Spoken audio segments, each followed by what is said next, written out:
क्या कोई पक्षियों की तरह हूबहू आवाज निकाल सकता है?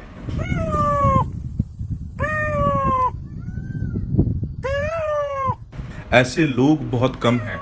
इनमें से एक हैं झारखंड के रामगढ़ जिले के कुदरू गांव के रहने वाले 32 वर्षीय पन्नालाल महतो, जिन्हें एक साथ करीब 40 पक्षियों के आवाज की हूबहू नकल करने में महारत हासिल है।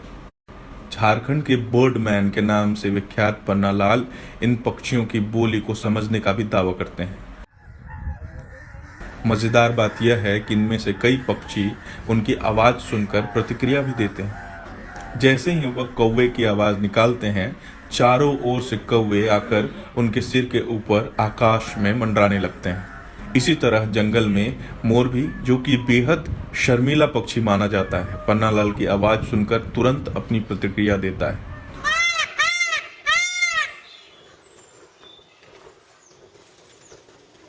पन्नालाल बताते हैं कि जब कोई पक्षी सामान्य स्थिति में होता है तो किस तरह की आवाज निकालता है, और जब उसे तनाव या खतरा महसूस होता है तो उसकी आवाज में किस तरीके का परिवर्तन सुनाई देता है। यही नहीं, उनका दावा है कि झारखंड में लगभग 250 पक्षियों की प्रजाति पाई जाती है, जिनमें से वह करीब 100 पक्षियों की आवाज पहचानते हैं। उनकी इस नायाब खूबी की वजह से स्थानीय लोग उन्हें बर्डमैन के नाम से जानते हैं।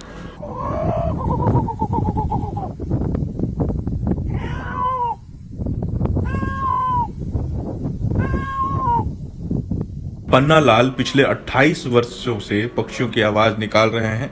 उन्हें यह शौक कब और कैसे लगा, यह पूछने पर पन्नालाल बताते हैं कि मैं जब छोटा था तो मेरे चाचा ने घर में एक ब्लैक टर्टीज यानी तीतर पक्षी पाल रखा था।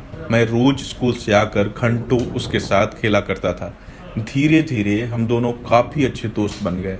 मैं उसकी आवाज की नकल करने लगा और उसे कब किस चीज की जरूरत है यह भी मुझे समझ में आने लगा।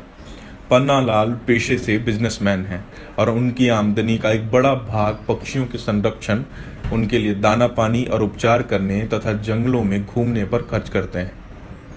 वह जब जंगल में होते हैं तो सिर से लेकर पांव तक वह हरे रंग के ड्रेस में होते हैं।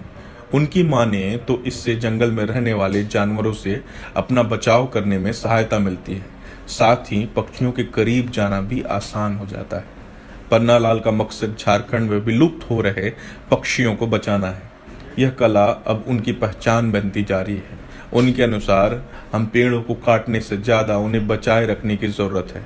पिछले कुछ समय से जिस तेजी से पेड़ पौधों को काटा जा रहा है और उसके चलते पर्यावरण प्रदूषण बढ़ रहा है, उसका परिणाम यह होगा कि कुछ साल बाद ये पशु पक्षी हमें देखने को नहीं मिलेंगे, क्योंकि पेड़ पौधे और जंगल ही तो इनका आश्रय है।